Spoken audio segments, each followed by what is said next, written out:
자, 이제 2편입니다. 우리가 1편은 보험 이론 및 윤리에 대한 부분이고요. 이제 2편 같은 경우는 우리가 이제 보험 법규에 관한 부분입니다.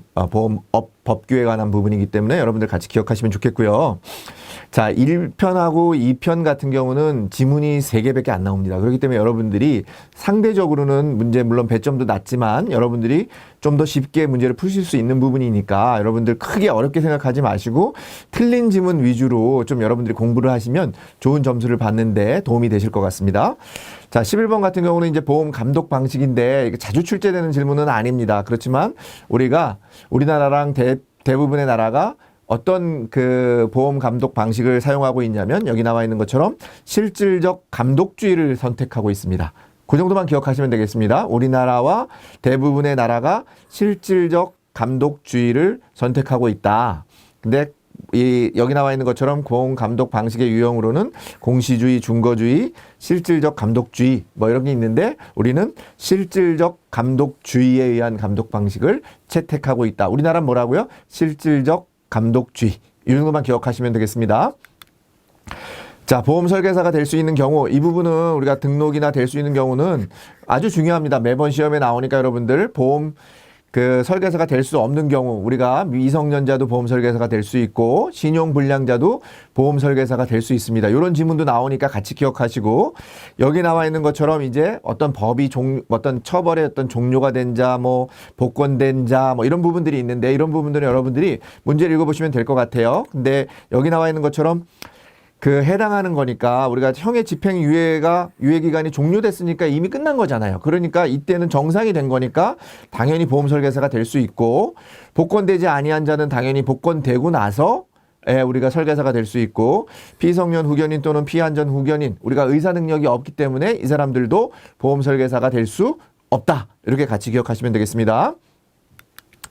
자, 13번 설명 의무에 대한 내용입니다. 설명 의무에 대한 내용 맞는 거, 설명 의무, 뭐 이런 금지 의무, 모집 행위에 대한 부분에 대해서는 어렵지 않아요. 지문만 잘 읽으면 여러분들이 지문만 잘 읽으면 정답을 고를 수 있습니다. 무슨 말씀인지 아시겠죠? 그러니까 이런 부분들 뭐 설명 의무니 어떤 금지 의무니 모집 질서에 대한 금지 의무니 이런 부분에 대해서는 여러분들이 그 지문을 잘 읽으시면 그 안에 정답이 있다. 이렇게 보시고 지문을 좀 읽어가시면 되겠습니다. 자, 맞는 거니까 1번 틀린 거 한번 보면 뭐겠습니까? 우리가 보험 설계사가 일반 보험 계약자 뭐 이렇게 돼 있는데 전문 보험 계약자라고 하는 거에 대해서는 우리가 설명 의무가 없습니다. 일반 모르는 사람한테만 설명하면 되는 거지. 우리보다 더 많이 하는 사람한테 설명할 필요가 없으니까 전문 보험 계약자에 대해서는 설명할 필요가 없다. 그 다음에 우리가 여기 나와 있는 것처럼 구두의 방법으로 확인받는 게 아니죠. 이거는 계약의 문제이기 때문에 여러분들이 구두로만 하면은 성립은 될 수 있지만 여기 나와 있는 것처럼 중요한 부분에 대해서는 반드시 뭐를 해야 된다? 서명이나 기명이나 녹취를 해야 된다. 그래야 여러분들을 보호할 수 있으니까. 그래서 틀린 내용이 되겠습니다. 자, 보험계약자에게 설명해야 할 약관의 중요한 내용은 계약 당사자의 권리 의무와 밀접한 관련을 맺고 있다. 그죠? 당연히 맞는 얘기가 되겠습니다. 틀린 부분이라고 보이지 않겠죠? 그렇게 골라내시면 되겠습니다. 지문을 잘 읽자. 여러분들한테 다시 한번 당부드리고 싶습니다. 자, 14번 우수 인증 설계사는요. 이거는 정말 무조건 나옵니다. 두 페이지밖에 안 되니까 여러분들 반드시 기억하시고 나오는 질문의 문제들은 그 2페이지 안에서 다양한 질문으로 나오니까 그 2페이지는 반드시 기억하시면 좋겠고 문제를 여러 번 풀어보셔서 유형을 좀 익숙하게 하시는 게 점수를 맞추시는 데 도움이 되겠습니다. 자, 여기 나와 있는 것처럼 생명보험협회에서 신청을 받아 심사 후 인증을 부여하는 게 맞는 거예요. 우리가 이게 간혹은 금융감독원이나 금융위원회 틀린 내용이고 이건 협회에서 하는 거다. 우수인증 설계사는 협회가 하는 거다라는 부분이고요. 당연히 모집 실적은 고려하지 않는 게 아니라 추천은 받았지만 모집 실적에 대해서는 우리가 모집 실적 일정 수준의 모집 실적을 요구하고 있다. 그래서 틀린 지문이 되겠고 그 다음에 동일 회사에서 1년 이상이 아니라 3년 이상 우리 우수 인증 설계사는 1년간만 유지가 되는 겁니다. 1년간 유지가 되는데 3년 이상 근속한 사람들. 그 다음에 개인이나 또는 개인 전속 대리점에 한해서만입니다. 법인은 해당 사항이 없다. 같이 기억하시면 되겠습니다. 다시 한번 말씀드리지만 무조건 출제가 됩니다. 매월 나오는 질문이고 2페이지밖에 안 되니까 여러분들 꼭 읽어보시고 그 다음에 여러분들이 문제집을 통해 가지고 한번 어떤 유형으로 나오는지만 기억하시면 되겠습니다. 자, 15번. 내보험 찾아줌 시스템 운영에 대한 질문인데 자주 나오는 질문은 아닌데 여러분들 간혹 나올 수 있고요.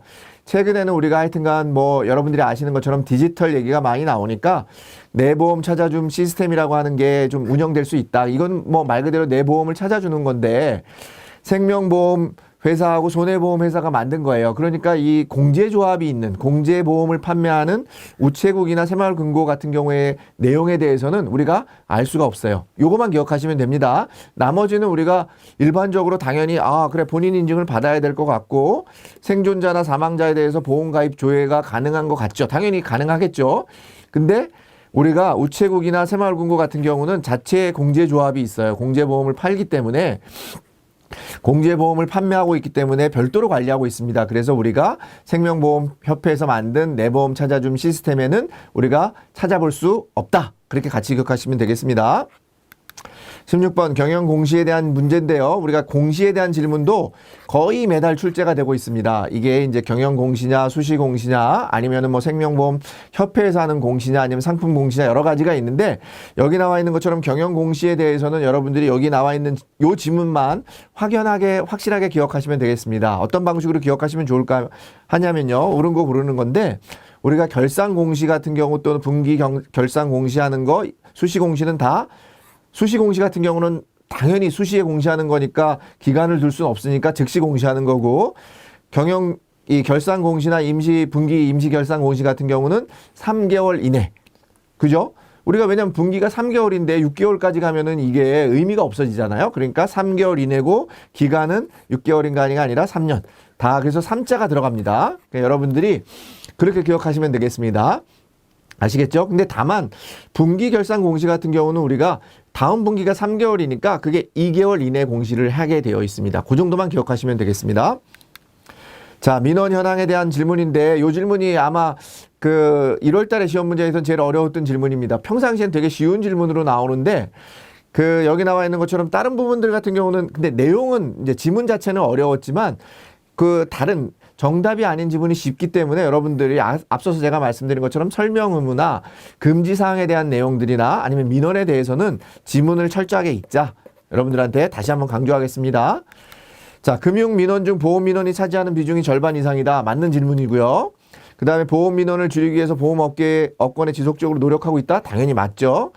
보험민원 가운데 모든 유형의 발생 건수가 계속 증가하고 있다. 우리 모든 이런 단어가 들어가면 보통 틀린 지문이죠. 그죠? 잘 모르겠다 싶으면 모든 유형의 발생 건수가 늘어나는 건 아닙니다. 여기 나와 있는 것처럼 우리가 불안전 판매에 대해서는 늘어나고 있고요. 보험금 산정이나 어떤 면책, 부책 결정에 관해서는 우리가 민원 건수가 점점 줄어들고 있어요. 왜냐하면 점점 과학화되고 시스템화가 돼 있기 때문에 이런 부분들은 줄어들고 있다. 대신에 불안전 판매나 이런 부분에 대해서는 여전히 증가하고 있는 현황이다. 그리고 보험 민원이 전체적으로 절반을 차지하고 있다. 이 정도 같이 기억하시면 좋겠습니다.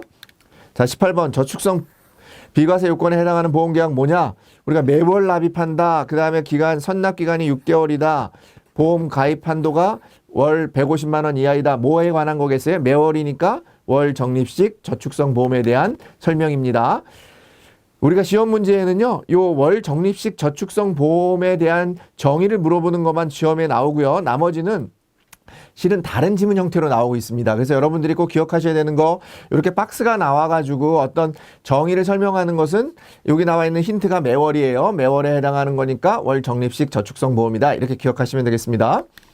자, 19번 문제는 앞서서 말씀드린 것처럼 우리가 자주 나오는 질문은 아니에요. 소득 종류 중에 우리가 여러분들이 일반적으로 상식적으로 많이 여러분들이 이제 소득 같은 거 이제 하다 보면 기타 소득을 받아보신 분들은 잘 아는 부분입니다. 이제 기타 소득이 300만 원까지는 우리가 이제 별도로 분리과세가 되는 거죠. 말 그대로 원천징수하고 끝나지만 300만 원이 넘는 경우에 대해서는 우리가 다른 소득과 합산해서 종합소득과세의 대상이 되는 경우가 있습니다. 그래서 여러분들 강사들 같은 경우는 강사료가 300만 원 대부분 넘기 때문에 그런 부분에 대해서는 기타 소득이지만 종합소득과세를 내고 있다. 뭐라고요? 기타 소득에 대한 얘기입니다. 그렇게 기억하시면 되겠고요. 20번 질문입니다. 우리가 소득별 과세 소득의 분류 맞게 된 거 여러분들 우리가 저축이라고 하면 저축에서 일어나는 차익은 뭡니까? 연금이 아니라 이자 소득이게 되겠고요. 보험 설계사 여러분들 이제 보험 설계사가 되고자 하는데 보험 설계사가 되는 것은 개인 사업자가 되는 거니까 사업 소득이 되는 거니까 맞는 거고요. 그러니까 맞게 연결한 것은 2번이 되겠고요. 집합 투자기구로부터 받는 거, 우리가 펀드로부터 받는 거 이런 것들은 뭐라고 하냐면 이자가 아니라 배당이라고 합니다. 그래서 배당 소득이 되겠습니다. 이런 부분들 좀 많이 여러분들 어려울 수 있는데요. 여기 나와 있는 지문들이 다른 형태의 지문으로 껴가지고도 나오니까 여러분들 같이 기억하시면 되겠습니다. 자, 이상으로 우리 2편 보험 법규에 대한 강의를 마치도록 하겠습니다. 수고하셨습니다.